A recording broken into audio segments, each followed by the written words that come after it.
I was sitting at my desk, halfway through my morning coffee, when my boss asked me to step into his office. At first, I didn't think much of it. Maybe he had a new project. Maybe a client wanted something last minute. I grabbed my notepad, smiled politely, and followed him in. His door closed quietly behind me. The room felt colder than usual. He didn't waste time. "We've decided to let you go," he said, like he was reading from a script. "We don't think you're qualified enough for this position." I stared at him. For a second, I thought maybe I'd misheard. Qualified? I'd been working there for 4 years. I knew every system, every client, every tiny detail of how that place ran. I was the one people came to when things went wrong. I trained new hires. I fixed problems before they reached his desk. "What do you mean, not qualified?" I asked, my voice barely above a whisper. He leaned back in his chair like this wasn't personal, like it was just another Tuesday. "You're smart, but this role requires someone with more experience," he said. "It's not a reflection on you." But it was, and we both knew it. I didn't cry, not in front of him. I just nodded, stood up, and walked out of the room. My hands were shaking, but I kept my head high. People watched as I packed my things into a cardboard box. A mug, a few pens, my planner, a photo of my dog.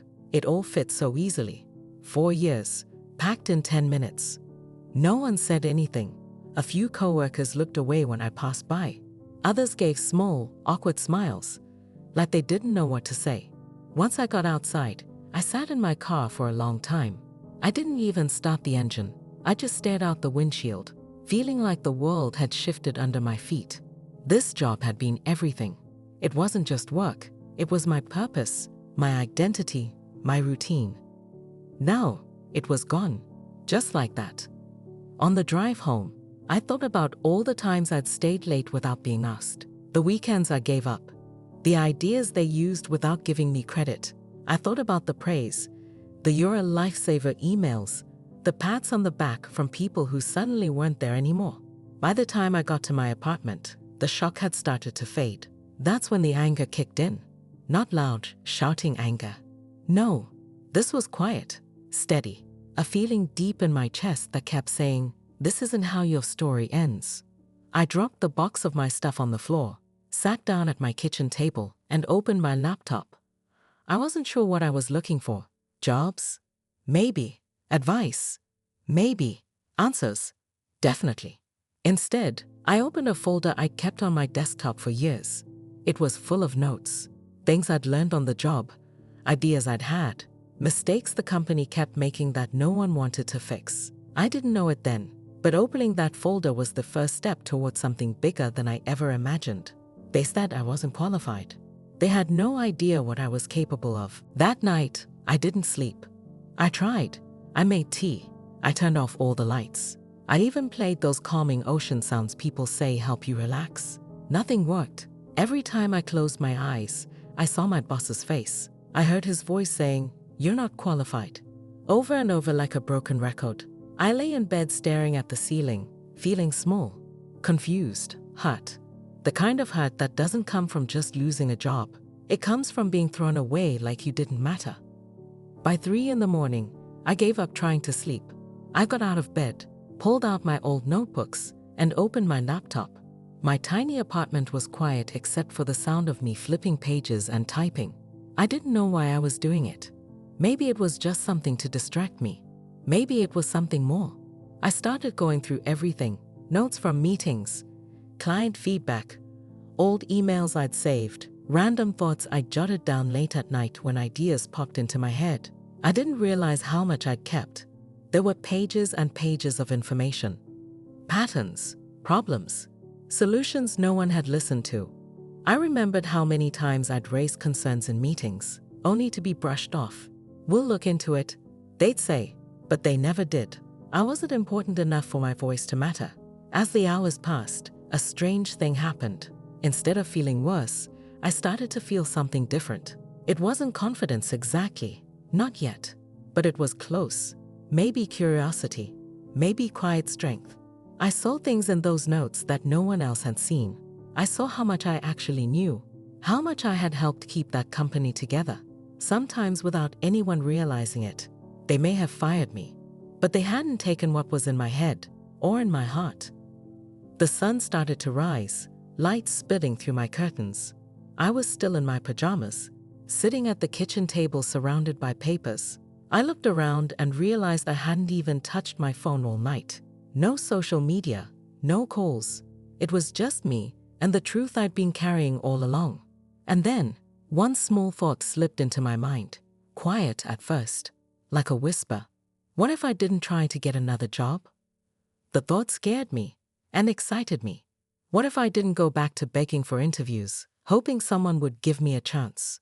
What if I stopped waiting for a seat at the table and built my own? It sounded crazy, impossible, but so did getting fired the day before. I knew the company was in trouble. I'd seen the numbers. I'd seen the cracks. And now that I was out, I could finally look at the whole picture without fear. I'd opened a blank page and started writing. Not notes this time, a plan.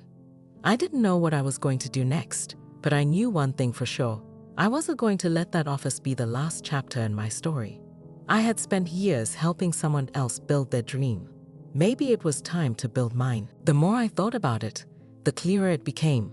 The company wasn't just struggling, it was broken. For years, I had worked so hard to fix the small issues, the ones no one else seemed to care about. But now that I was out, I could see the bigger picture. Everything I had tried to point out was true. The problems were much deeper than anyone realized. I sat down at my kitchen table, a cup of coffee in front of me, and started looking through my old files again. This time, I wasn't just scanning for random notes. I was searching for patterns, for clues that would tell me where everything had gone wrong. It didn't take long to find them. The systems were outdated. Clients had been complaining for months, but the company didn't listen. They weren't improving anything. They were just putting a bandage over a wound that needed real care. It was frustrating to see. I had known this all along, but I'd been too afraid to say anything too loud. I thought maybe I was just overthinking things. But now, from the outside, it was obvious. I wrote down the biggest issues: poor communication, broken software, unhappy employees. These were things I had seen every day, but I'd never been able to fix. I had always been just one small part of a much bigger machine. And the machine, it was rusty and barely running. There were also problems with leadership. The people at the top were too busy arguing with each other to notice what was happening at the ground level. They didn't care about the small details that actually kept the company running.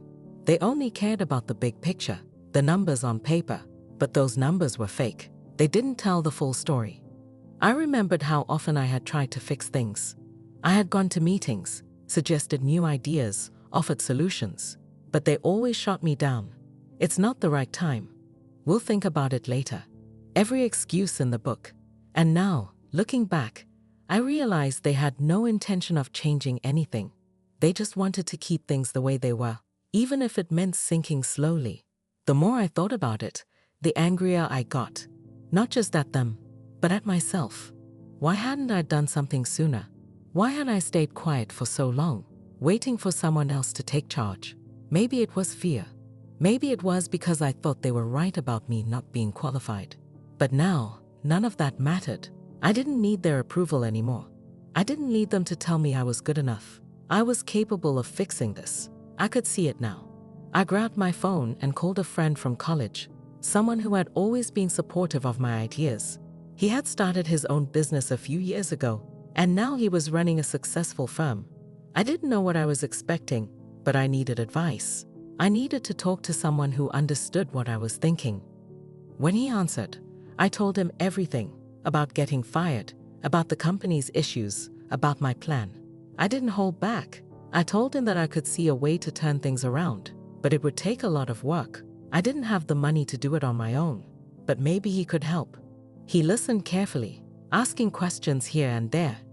And when I finished, there was a pause on the other end.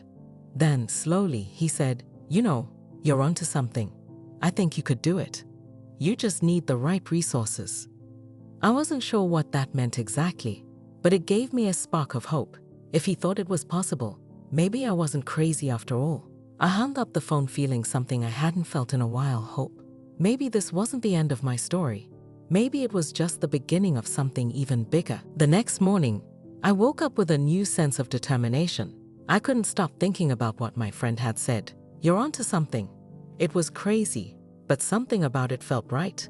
I wasn't just angry anymore. I had a plan. I wasn't going to sit around feeling sorry for myself. If I wanted change, I had to be the one to make it happen.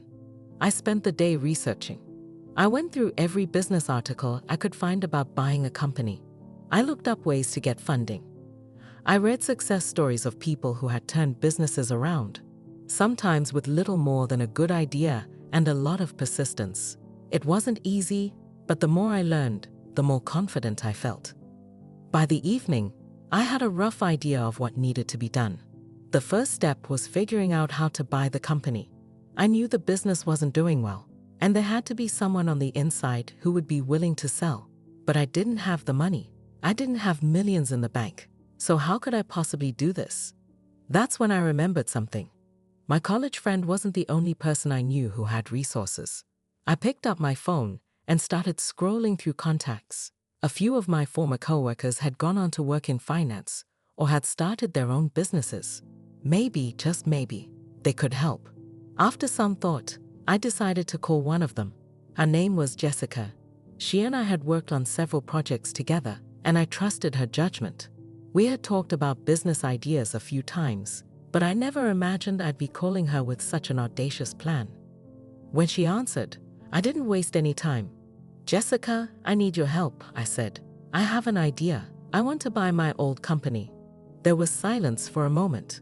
I could hear her breathing on the other end of the line, probably trying to process what I had just said. "Wait, what?" she asked, her voice a mix of confusion and curiosity. I quickly explained everything: how I had been fired, how the company was struggling, how I had spent the last few days researching and realizing that if I didn't do something, the place would collapse. "I know it sounds crazy," I continued, "but I think this could work. I think I could fix it." There was another long pause. Then, slowly, she said, "You're serious about this, aren't you?" "Yes," I replied without hesitation. "I've never been more serious." Jessica didn't say anything for a while, but I could hear her thinking.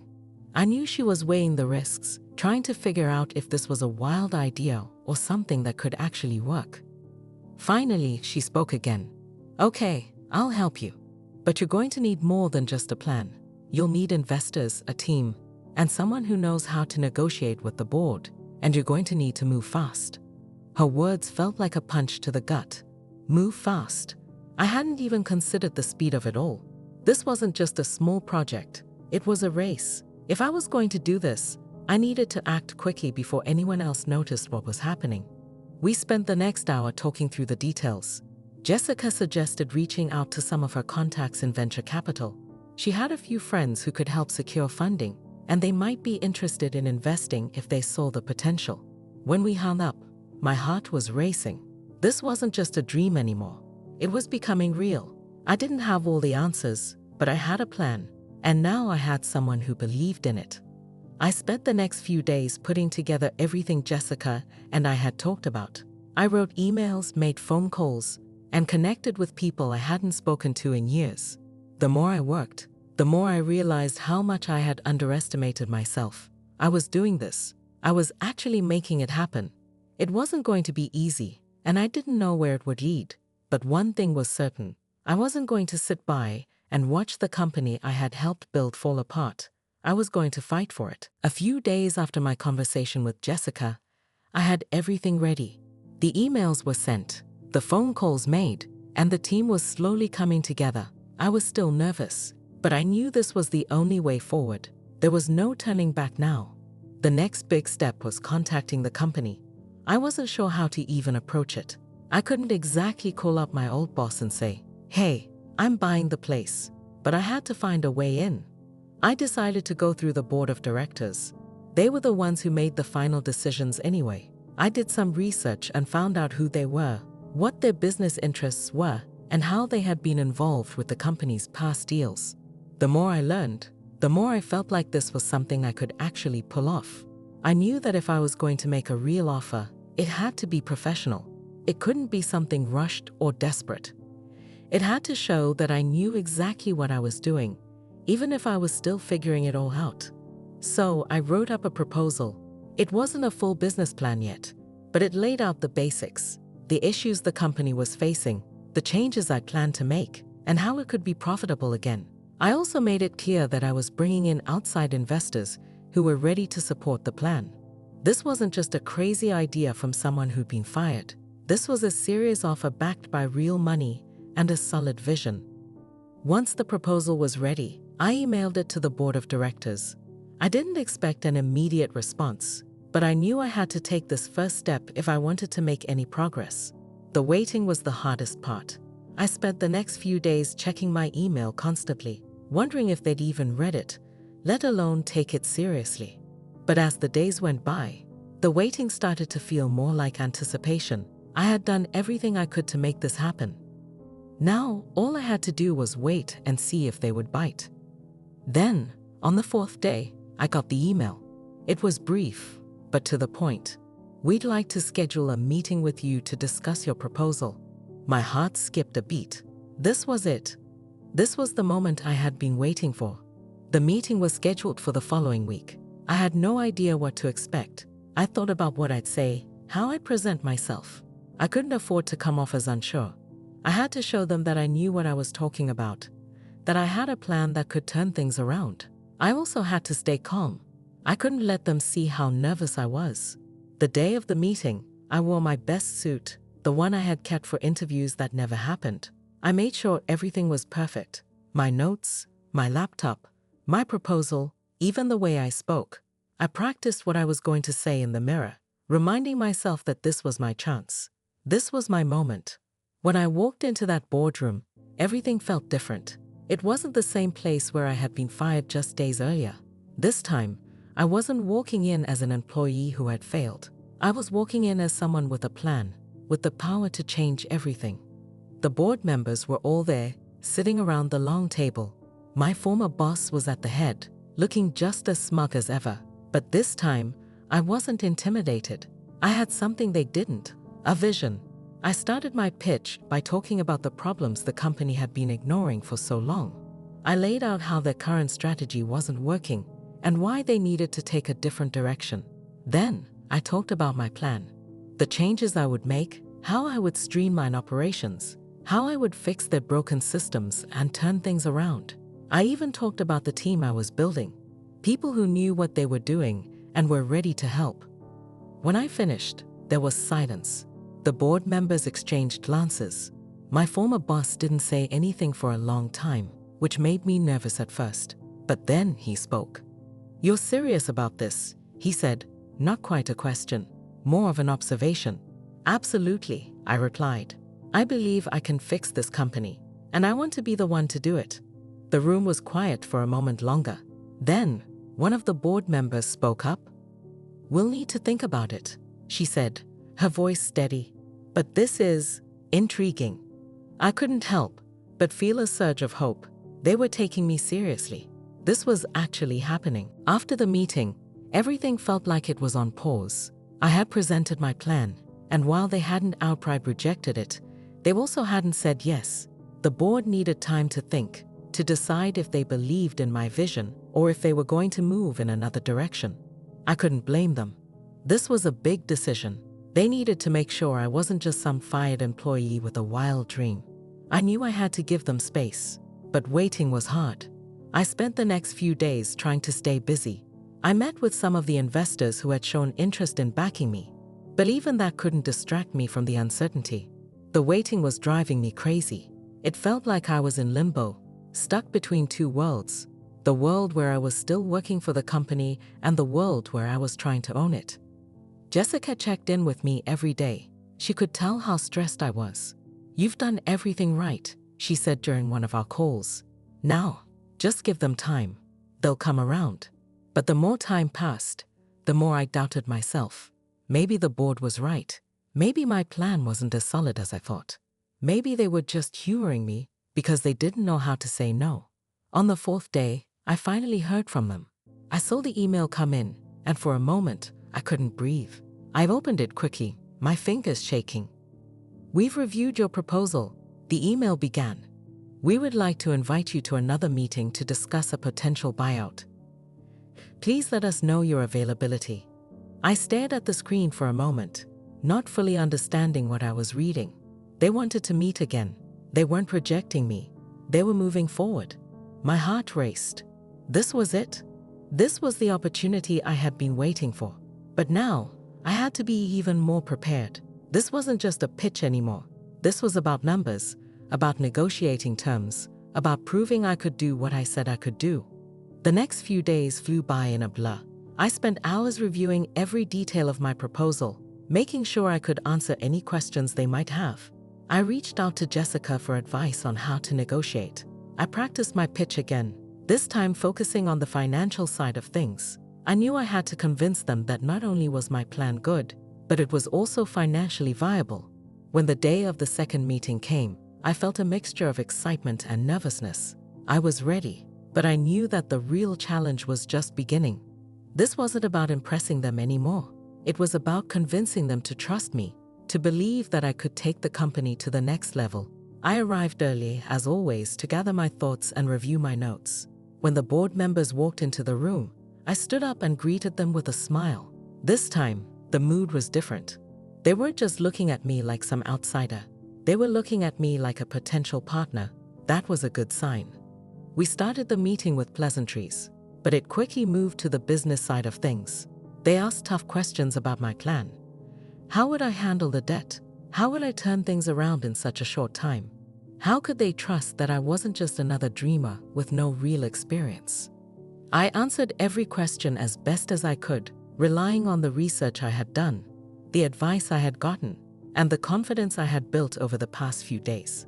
I talked about the changes I would make, how I would streamline operations, and how I would bring in new clients. I talked about the team I was assembling and the investors who believed in the idea. The meeting lasted for hours, and by the end, I was exhausted, but I also felt a sense of accomplishment.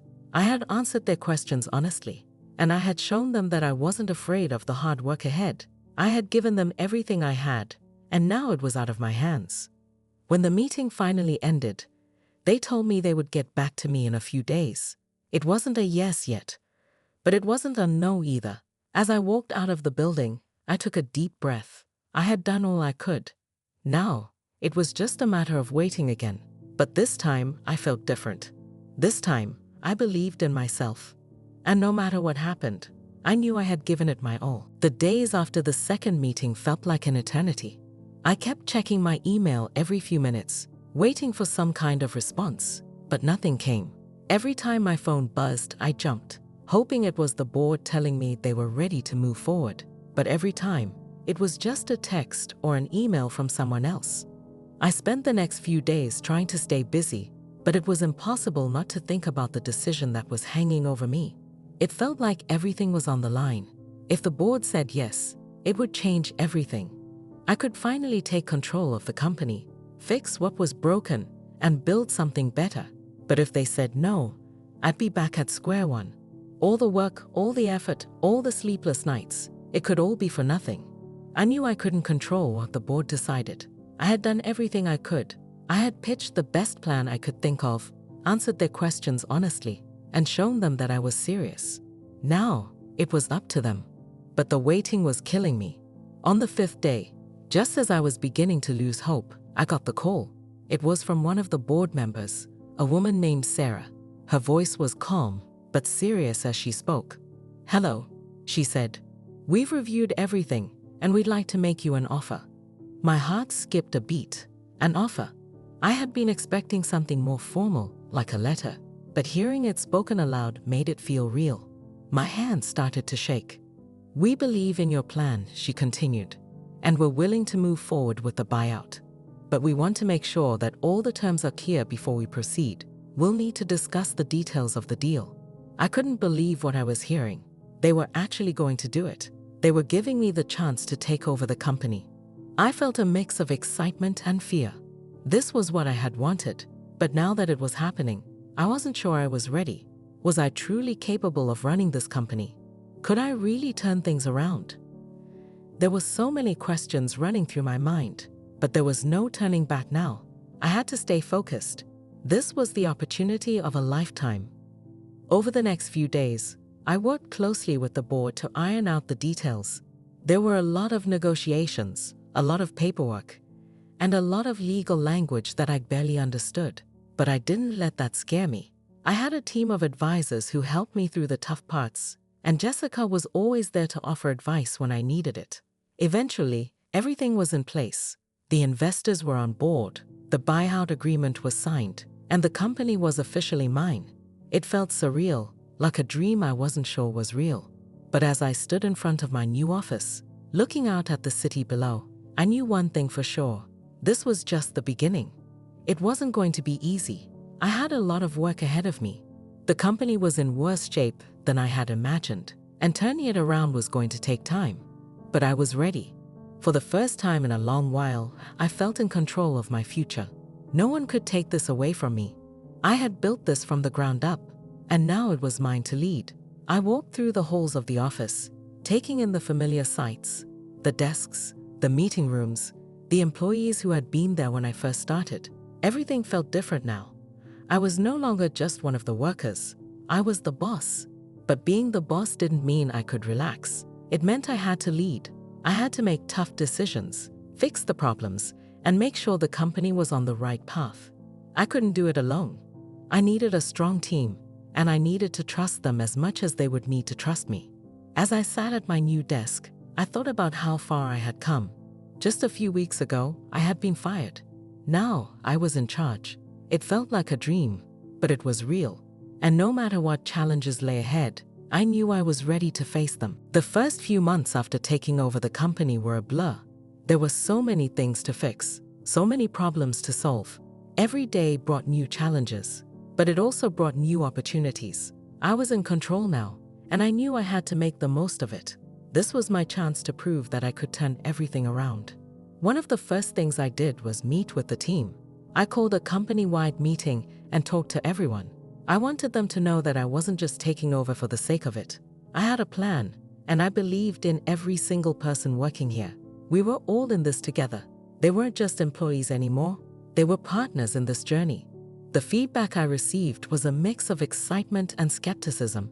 Many of the employees had been there through the hard times, and some of them weren't sure if things could really change. I understood their doubt. I had felt it too when I first walked into the company all those years ago, but I wasn't going to let that stop me. Over the next few weeks, I made changes, small ones at first, just to show people that things were different. I streamlined the communication channels, cut down on unnecessary meetings, and encouraged more collaboration between departments. People started to notice that their voices were being heard, that their opinions mattered. I also focused on improving customer relations. I spent time talking to clients, finding out what they really wanted, what they needed, and how we could better serve them. It wasn't easy. There were a lot of unhappy clients who had lost trust in the company, but slowly, I began to rebuild those relationships. I showed them that we were different now, that we cared about their business and their needs. One of the biggest changes I made was in the company culture. When I had worked there before, it had felt like a place where people were just going through the motions. There was no passion, no sense of purpose.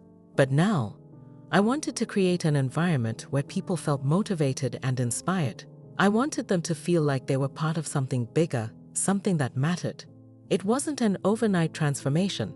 Some employees took longer to warm up to the changes, but I didn't give up on them. I kept pushing, kept encouraging, and kept reminding everyone of our goals. Slowly but surely, the atmosphere in the office started to shift. People started working harder, collaborating more, and sharing ideas. The energy was different. The company's financials were improving too. The changes I had made were starting to pay off. Revenue was up, costs were down, and we were attracting new clients. I knew we were on the right track, but there was still so much to do. I had to keep pushing, keep striving for better results. There were setbacks, of course. Not everything went smoothly. There were moments when I doubted myself, when I wondered if I had made the right choice in taking over. But I reminded myself that this was part of the process.